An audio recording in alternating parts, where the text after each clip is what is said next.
성경에는 복에 대한 언급이 아주 많습니다. 성경 원문을 아주 충실하게 번역한 성경 중에 하나가 영어 번역본 ESV입니다. English Standard Version이라고 하는 번역본입니다. 이 성경에서 복이라고 하는 말을 검색해 보니까 모두 601번이나 나왔습니다. 성경을 2장 읽을 때마다 한 번 이상의 복이라고 하는 단어를 발견하게 된다는 뜻입니다. 이는 성경은 이 정도로 복에 대하여 아주 많이 말씀합니다. 그만큼 우리가 복에 대하여 관심을 많이 가지라고 하는 뜻입니다. 그런데 성경을 따라서 우리가 부르는 찬송가에도 복과 관련하여 아주 많이 강조하고 있습니다. 하나님을 가리켜 복의 근원이라고 우리가 종종 부르는데 찬송가에도 그 단어가 그대로 들어가 있습니다. 1장에도 만복의 근원 하나님 온 백성 찬송드리고 28장 1절에도 복의 근원 강림하사 찬송하게 하소서, 51장 3절의 끝에도 보면 복의 근원 하나님께 영원토록 감사하세, 64장 3절에도 우리 주는 사랑이요 복의 근원이시니, 그리고 279장 4절에도 만복 근원 우리 주여 위로하소서. 특별히 429장을 보면 우리가 얼마나 많은 복을 받았는지 헤아려 보라고 말씀합니다. 1절을 제가 읽어드리면 세상 모든 풍파 너를 흔들어 약한 마음 낙심하게 될 때에 내려주신 주의 복을 세어라, 주의 크신 복을 내가 알리라. 세상 풍파에 휩싸여서 우리의 믿음이 낙심하게 될 때에, 흔들리게 될 때에 주의 복을 세어보라고 말씀하고 있습니다. 왜냐하면 우리의 믿음이 흔들릴 때 우리 스스로는 하나님의 복을 받지 못하는 존재라고 여길 가능성이 많기 때문입니다. 상황이 힘들기 때문에 마치 하나님께서 내게로부터는 하나님의 복을 거두신 것처럼 생각이 든다라고 하는 것입니다. 그러나 절대로 그렇지 않다고 말씀합니다. 하나님은 우리의 어설픈 순종에도 불구하고 하늘의 복을 충만히 부어주셨습니다. 그리고 앞으로도 계속 부어주실 것입니다. 그래서 찬송가 429장은 받은 복을 세어보아라, 크신 복을 내가 알리라, 이 문장을 8번이나 반복하고 있습니다. 그래서 우리는 믿음이 흔들릴 때마다, 마음이 약해질 때마다, 낙심할 때마다 그동안 내게 주신 복을 한번 펜으로 적어가면서 생생하게 떠올릴 수 있어야 합니다. 우리는 특별히 무슨 복을 많이 받았습니까? 첫 번째로 아브라함의 복을 이어받았습니다. 아브라함의 복. 하나님께서 아브라함에게 큰 복을 내려주셨습니다. 지난주에 살펴봤지만 오늘 첫 번째로 읽은 성경 창세기 12장 2절과 3절은 이렇게 말씀합니다. 내가 너로 큰 민족을 이루고, 이 말씀은 너로 하여금 자녀의 복을 주시겠다라고 하는 말씀입니다. 후손이 번성하게 해주시겠다는 약속입니다. 후손이 살 수 있을 만큼 땅도 주신다는 뜻입니다. 두 번째 복은 내게 복을 주어 내 이름을 창대하게 하리니, 아브라함의 이름이 온 땅에 퍼지도록 만들어 주신다는 것입니다. 이 말씀처럼 아브라함은 온 세상 수많은 사람들이 아는 놀라운 인물이 되었습니다. 세 번째로는 너는 복이 될지라 라고 하는 말씀입니다. 복덩이가 되도록 만들어 주신다는 뜻입니다. 그리고 3절로 넘어가 보게 되면 너를 축복하는 자에게는 내가 복을 내리고 너를 저주하는 자에게는 내가 저주하리니, 이 말씀은 하나님이 보호하신다는 뜻입니다. 아브라함아, 옆 사람 걱정하지 마라. 내가 너를 보호하겠다. 비록 내가 실수한다 할지라도. 이 얼마나 대단한 복입니까?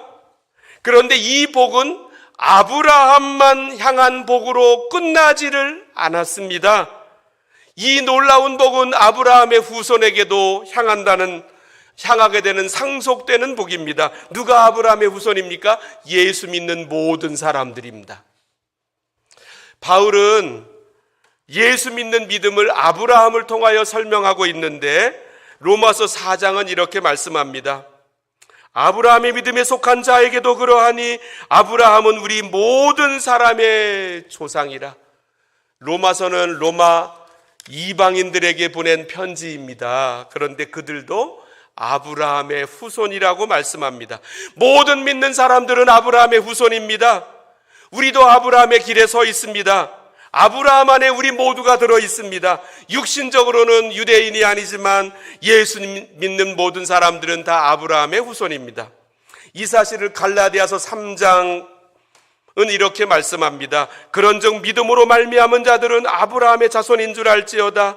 믿음으로 말미암은 자는 믿음이 있는 아브라함과 함께 복을 받느니라. 그래서 우리는 하나님께서 아브라함에게 주신 이 약속을 헤아려 볼 수 있어야 합니다. 이 약속을 한번 묵상해 보십시오. 무엇이든지 우리가 묵상하면 피가 되고 살이 됩니다. 다른 사람이 나를 비웃는 말을 묵상하면 그 말이 내게 피가 되고 살이 되어서 내 몸속에 독으로 가득하게 됩니다. 그러나 아브라함에게 주신 이 놀라운 4가지의 복을 묵상하게 되면 그 하나님의 약속이 우리 안에 실제로 나타나는 일들을 체험하게 될 것입니다. 그런데 하나님께서 아브라함에게 복을 주신 이유가 있으셨습니다. 두 번째로 복의 통로가 되라고 복 주십니다. 2절과 3절 전반절에 나오는 이 4가지 복은 그것으로 끝나지 않고 3절 끝절과 연결되어 있습니다. 제가 3절 후반절을 읽어보겠습니다. 땅의 모든 족속이 너로 말미암아 복을 얻을 것이라. 이 2절과 3절의 목적절은, 문법에서 나오는 목적절은 땅의 모든 족속이 너로 말미암아 복을 얻을 것이라 이 말씀입니다. 이 목적절을 부각시켜서 직역을 해보면 이렇게 됩니다. 땅의 모든 족속이 너로 인하여 복을 얻을 수 있도록 내가 너로 큰 민족을 이루고 내게 복을 주어 내 이름을 창대게 하리니 너는 복이 될지라. 너를 축복하는 자에게는 내가 복을 내리고 너를 저주하는 자에게는 내가 저주하리니. 이와 같이 목적절이 부각되어야 하나님께서 아브라함에게 복을 주시는 그 의도가 분명하게 드러난다라고 하는 뜻입니다. 이 말씀의 초점은 바로 너로 말미암아입니다.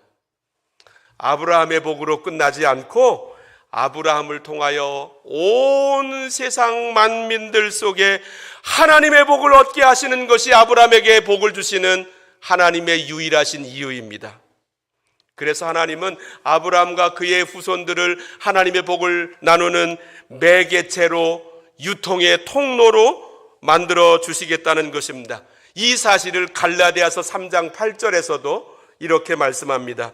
또 하나님이 이방을 믿음으로 말미암아 의로 정하실 것을 성경이 미리 알고 먼저 아브라함에게 복음을 전하되 모든 이방인이 너로 말미암아 복을 받으리라 하셨느니라. 그런데 하나님은 아브라함을 초청하실 때 12장에서 말씀하고 끝나지 않으시고 아브라함의 생애 여러 시간대에 걸쳐서 반복하여 말씀하십니다. 우리는 12장을 읽었는데 18장으로 가보면 어느 날 하나님께서 3명의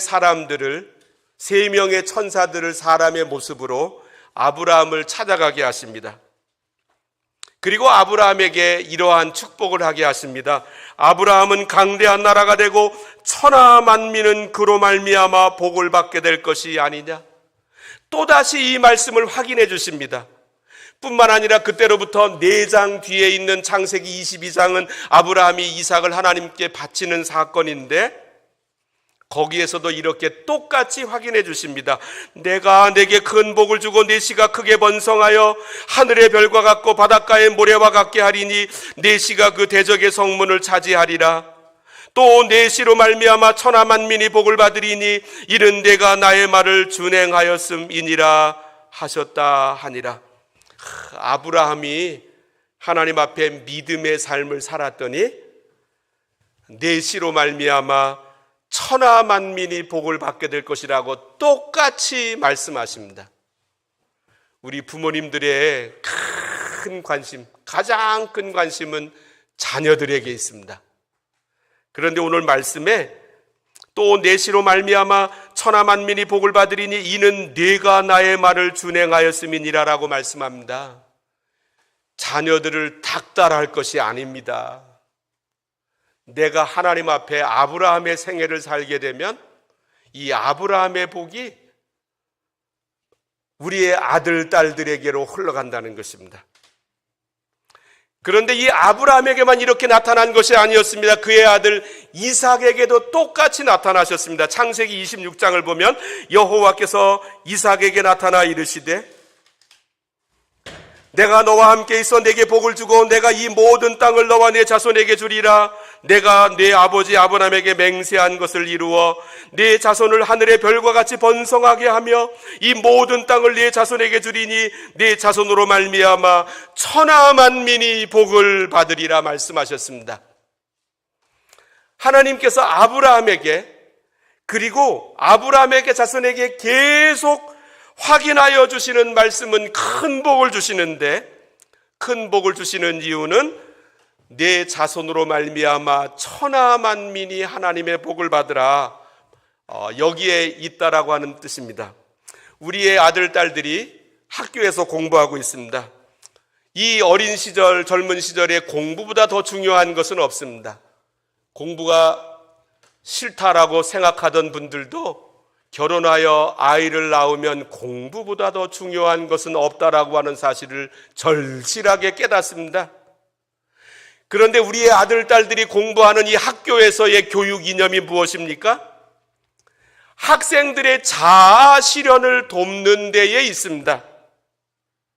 이것은 마치 아브라함이 이민을 떠나기 전에 그의 고향과 친척과 아버지의 집에서 그의 아버지로부터 물려받은 세계관과 비슷합니다. 아이들을 낳아서 이들을 잘 키움으로 말미암아 종족을 유지하고 확장시킴으로 말미암아 내 이름을 드러내는 것이 당시의 아브라함의 조상들의 세계관이었습니다. 그런데 여기에는 독점의 원리가 있습니다. 나 혼자 독식하는 구조입니다. 내 자녀가 수많은 사람들이 가지고 누려야 할 것을 나 혼자 많이 가짐으로 말미암아 혼자 누리는 사람이 되도록 하는 것이 바로 세상 사람들의 소원입니다. 그런데 하나님의 부르심에는 독점의 원리, 독식의 구조가 들어가 있지 않습니다. 오직 나눔과 유통의 원리가 있을 뿐입니다. 하나님은 우리들에게 놀라운 복을 주신다고 약속하셨습니다. 그러나 이것이 나와 내 아들, 딸에게 끝나는 것이 아니라 수많은 사람들에게 나눠지는 통로로 쓰임받도록 하기 위하여 복을 주신다는 것입니다. 따라서 나와 내 아들을 축복하는 길은 명확합니다. 주변 사람들을 축복하는 것입니다. 세상을 축복하는 것입니다. 저 사람을 축복하는 것이 나를 복되게 하는 것입니다. 우리 부모님들 자녀들을 향하여 얼마나 소원이 크십니까? 그래서 기러기 생활도 마다하지 않고 또 이민도 온 것이 아니겠습니까? 그런데 그 무엇보다도 우리의 자녀들의 건강, 우리 자녀들의 지혜, 물질, 공부, 이 모든 것들을 구해야 되지만 그 모든 것들보다 먼저 하나님 내 아들, 딸들이 하나님의 복의 통로가 되게 하옵소서라고 기도해야 합니다. 내 아들, 딸들을 통하여 수많은 사람들이 하나님의 복을 받게 하옵소서 기도해야 합니다. 이런 기도자로 서게 될 때 내 아들, 딸들이 하나님의 복을 받게 되어 있습니다. 제가 우리 교회에서 30년 있었는데 4개월 안식년을 받은 적이 있습니다. 2011년입니다. 6월 말에 돌아오는데 4개월 만에 돌아오는데 밴쿠버에서 한 주간을 지냈습니다. 거기에서 우리 교회에 있다가 밴쿠버로 간 양미자 자매님을 만났습니다. 우리 교회에서 1995년부터 1999년부터 2005년까지 있었습니다. 이곳에 좀 늦은 나이에 와서 영어를 공부하고 좌네봇 칼리지에서 치위생사 공부를 했습니다. 그리고 밴쿠버에 있는 UBC 대학으로 가서 그 학교를 졸업했습니다. 근데 한국에서 오기 전에 이 치위생사 일을 아주 오래 했고 아주 전문가였습니다. 그런데 이 자매를 만났더니 저희에게 저녁을 사면서 자신의 삶을 간증하는 거였습니다. 밴쿠버로 가서 공부를 마친 다음에 얼마나 어렵든지 돈도 다 떨어지고 정부에서 하는 치위생사 시험도 한 번은 떨어지고 이민 비자가 나오지 않아서 힘들었고 누가 나를 고용한다고 책임지고 초청하는 치과 의사가 있어야 하는데 그 편지를 발행해 줄 치과 의사를 한 명도 만날 수가 없었고 불안하고 그때 하나님 앞에 이렇게 서원 기도를 했답니다. 하나님, 저를 이곳에 정착하게 해주시고 이곳에서 자리를 잡게 해주신다면 제가 사람들에게 밥을 사겠습니다. 연약한 사람들, 교회에서 만나는 연약한 사람들, 젊은이들을 위해 밥을 사겠습니다. 그런데 얼마 있지 않아 기적적으로 한 치과 의사가 자기를 초청해 주더랍니다. 편지를 써줘서 그 편지를 통해서 영주권을 받게 되었습니다. 그런데 실력을 인정받게 되어서 그 치과 의사가 아주 봉급을 두둑하게 주면서 더 일을 많이 해달라고 하더랍니다. 생활이 안정되고 넉넉해졌습니다. 그래서 자신에게 들어오는 수입의 수많은 부분을 교회 청년들을 위해서, 교회의 새로운 사람들을 위해서, 젊은이들을 위해서 밥을 샀다는 것입니다. 그렇게 밥을 샀더니 교회 청년부가 그렇게 많이 늘어나더라는 것이었습니다. 저는 이 자매의 간증을 들으면서 많이 기뻤습니다. 하나님께서 우리들에게 복을 내리시는 그 이유는 복의 통로로 살게 하시는 하나님의 뜻이 계시기 때문입니다. 세 번째로 이민을 통하여 복의 통로가 되게 하십니다. 아브라함은 땅의 일부분에 살았습니다. 갈대아 우르라는 곳이었습니다. 그곳에서 하란으로 부모를 따라 이사했습니다. 그런데 하나님께서 그를 부르시면서 이민으로 초청하시면서 그의 지평을 열어주셨습니다. 3절 후반절을 다시 한번 읽어보면 땅의 모든 족속이 너로 말미암아 복을 얻을 것이라. 땅의 모든 족속이라고 말씀합니다. 이 말씀은 천하만민 모든 족속에게로 가라고 하는 뜻입니다. 이 말씀은 그리스도 안에서 성취된 아브라함의 복이 온 세상으로 흘러들어가게 하는 하나님의 열심을 가리킵니다. 그래서 아브라함은 떠났습니다. 창세기 12장 4절 말씀을 읽어보겠습니다. 이에 아브라함이 여호와의 말씀을 따라갔고 롯도 그와 함께 갔으며 아브라함이 하란을 떠날 때에 75세였더라. 하나님의 관심사가 자기가 살아가는 땅 하나에만 있는 것이 아니라 천하만민 모든 족속에게 있으심을 깨닫고 그는 이민의 길을 떠났습니다. 땅 끝에서 하나님을 찬송하는 사람으로 살기 위해서 우리 교회가 시작하고 나서 1년 조금 지났을 때 어떤 목사님에게서 요청하는 그 요청이 들어왔습니다. 목사님, 한국의 신학대학원 학생들이 몬트리올에 땅 밟기를 하고 싶다고 하는데 숙소를 제공해 주실 수 있겠습니까? 달리 할 여력도 없고 그래서 저희 집에 머물라고 했습니다. 저희 집에서 함께 지냈습니다. 그러니까 한국의 몇몇 신학대학원 학생들이 몬트리올을 방문했습니다. 그래서 왜 여기 왔냐고 물어봤더니 저희는 몬트리올을 축복하고 싶습니다. 그래서 이제 아침에 일어나서 몽로얄로 올라가서 거기서 찬송 부르고 또 사방을 돌아보며 몬트리올을 축복하고 이곳의 교회들을 축복하고 이곳의 어둠의 세력들을 묶고 이런 일을 하면서 여기저기 다니는 모습을 보게 되었습니다. 저는 그때 그들의 모습을 보면서 신선한 충격을 받았습니다. 2009년도에 우리 교회에서 이강천 목사님이라고 제가 서울시대 다닐 때 담임 교수님 그 부흥회로 하셨던 목사님을 부흥회에 초청하셨습니다. 그때 한국에서 한 분, 홍콩에서 한 분 목사님 가족이 같이 따라오셨습니다. 그 중에 한 분은 홍콩 엘림교회, 지금도 있습니다. 조윤태 목사님이라고 하는 분이십니다. 근데 그때 오셔가지고 본인 교회에서 하시는 일을 소개해 주셨는데, 매주 토요일마다 새벽 기도회는 교회당에서 모이지 않고 홍콩에서 전체가 보이는 타이핑이라고 하는 산으로 올라간답니다. 근데 그게 5분 만에 되는 것은 아니고 한참 올라가야 된답니다. 토요일마다 많은 교우들이 이제 산 밑에 모여서 차를 세워놓고 산 위로 걸어 올라갑니다.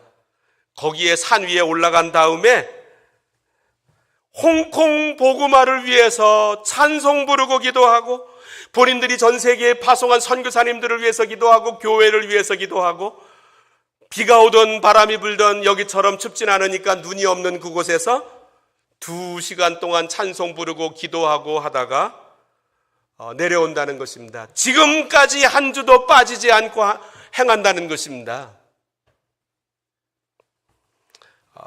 그 교회의 모습을 보면서, 야, 우리가 이곳 홍콩에 세워진 이유는 이곳 사람들을 축복하기 위한 통로로 쓰임받는 것이구나, 이 사실을 절실하게 깨달았기 때문에 자기들을 향한 기도의 제목을 넘어서서 토요일마다 산으로 올라가 자기들을 초월한 기도를 한다는 것입니다. 이강천 목사님이 우리 교회에 오셔서 부흥회 하셨는데, 지금보다 20년도 더 전에 그 교회 홍콩 엘림교회에 가서 부흥회 하셨습니다. 그런데 설교하실 때 이렇게 하셨습니다. 교회 재정의 51%를 선교에 써보십시오. 2년이 지나고 난 뒤에 조윤태 목사님이 이강천 목사님한테 홍콩에서 한국으로 전화를 하셔서 간증을 하셨답니다. 부흥회가 끝나고 나서 연말이 되었을 때 재정부장님이 함께 새해 예산을 세우는데, 목사님, 우리 교회 내년도 선교 예산을 51% 세웁시다라고 말하더랍니다. 그래서 목사님이 우리 교회 일반 재정을 줄일 수가 없습니다, 빡빡하게 쓰기 때문에. 그랬더니 목사님이 일반 재정을 줄이자는 얘기가 아니고 여기에다가 선교 재정을 더 늘립시다. 이분이 이렇게 얘기하는데 목사님이 신이 나더랍니다. 그런데 그 다음 해에 선교비 예산이 교회 전체 예산의 51%를 넘어섰답니다. 본인 교회에 기적이 일어났다고? 이 목표가 달성되었다고? 홍콩에서 한국까지 전화를 하면서 목사님 기뻐하십시오, 목사님이 오셔서 던지신 말씀이 우리 교회에서 이루어졌습니다라고 간증하셨다는 것입니다. 저는 2009년도에 그분이 오셨을 때 우리 교회에서 2부 예배에 설교하셨는데 제가 은혜를 받았습니다. 그래서 2012년도에 열린 몬트리올 브로큰 아프리카 제2차 선교대회 때 새벽 강사로 초청했습니다. 저 사진이 저 현관에 있습니다. 그분을 초청한다고 말씀드렸더니 제가 요청하지도 않았는데 연락이 왔습니다. 목사님, 통장 번호 보내십시오. 그래 드렸더니 3만 불을 보내오셨습니다. 그만큼 많이 보낸 분을 지금까지 우리 몬트리올 역사에 없었습니다. 뿐만 아니라 이 교회에서 보니까 홍콩 인구가 700만 명이랍니다. 그런데 예수 믿는 사람이 5%가 안 되는 것이었습니다. 그래서 이 교회에서 작정을 했습니다. 홍콩 내에 한인교회가 아니라 홍콩 사람들을 위한 교회 30개를 세울 수 있게 하옵소서. 한인교회가 아니고 홍콩 사람들 복음화를 위해서, 그리고 자기 교회에 선교비를 투자하면서 또 목회할 사람들을 길러내면서 이렇게 이 일을 시작했다는 것입니다. 이민 생활이 따분하지 않으십니까? 기도하고 싶은 열정도 사라지지 않으셨습니까? 그 이유가 무엇이겠습니까? 문제 중심의 기도 생활로 끝나셨기 때문입니다. 문제가 뻥 터지면 기도하고, 문제가 사라지면 기도를 쉬고, 그리고 나를 하나님께서 이곳에 보내시고 복을 내리시는 이유는 나를 통하여 이곳에 있는 수많은 사람, 천하만민 모든 족속에게 하나님의 복을 나누게 하시는 하나님의 놀라운 뜻이 계신데, 이 하나님의 비전은 온데간데 없이 사라지고 이곳에서의 안녕이 내 신앙생활의 주제가 되었기 때문에 따분한 것입니다. 이 하나님의 목적을 잊어버렸습니다. 하나님은 우리들에게 아브라함의 복을 주십니다. 그런데 아브라함의 복을 주시는 이유는 단 한 가지, 땅의 모든 족속이 너로 말미암아 복을 얻을 것이라. 이 삶을 살게 하시기 위하여 우리들에게 복을 약속하셨습니다. 그래서 우리는 하나님, 우리가 이 몬트리올 땅에 사는데 땅에 있는 모든 족속이 하나님의 복을 받는데 내 인생을 들여놓게 하옵소서. 우리 이럴 때 우리가 계획하지 않은 놀라운 하나님의 복이 우리와 우리 아들, 딸들에게도 나타날 것입니다. 기도하십니다. 하나님